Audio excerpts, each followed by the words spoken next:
இப்போ தாவீது போற மெத்தட் என்ன? கூழாங்கல்லையும் கட்டிக்கிட்டு இப்படியே போய் ஆடு மேய்க்கிற மாதிரி போறாரு. அழைப்பே இல்லாதவங்களாம் எப்படி எப்படிலாம் கரெக்டா ப்ரொசீஜரா பண்றாங்க. ஆனா இவ்வளவு பெரிய அழைப்பு வச்சிருக்கிற நீ இப்படி ஒரு சாதாரணமா கூழாங்கல்ல வச்சு நிக்கிறிய. இது கர்த்தர் எனக்கு வச்ச பாதை. நான் இப்படி போறதா சரி. எல்லாரும் ஒண்ணு செய்யணுன்றதுக்காக நானும் செய்ய முடியாது. அத்தனை பேரும் ஒரே கூட்டுல இருக்கிறாங்க, நீயும் அங்க போய் இல்ல நான் இல்ல அந்த இடத்துல. என்ன கர்த்தர் அங்க வைக்கல, ஏன் அழைப்பு வேறு. இத கரெக்டா புரிஞ்சுக்கணும்.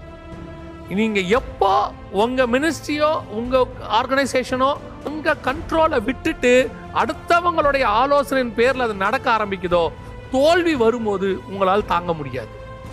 ஆனால் கர்த்தர் சொன்ன அழைப்புல போகும்போது சில தாழ்வுகள் வரும்போது கூட உங்களுக்கு ஒரு நிச்சயம் இருக்கும், இந்த தாழ்வுல கர்த்தர் தான் என்ன நடத்தி இருக்கிறாரு, உயர்த்துவதற்கு ஒரு வல்லமை உள்ளவராக இருக்கு.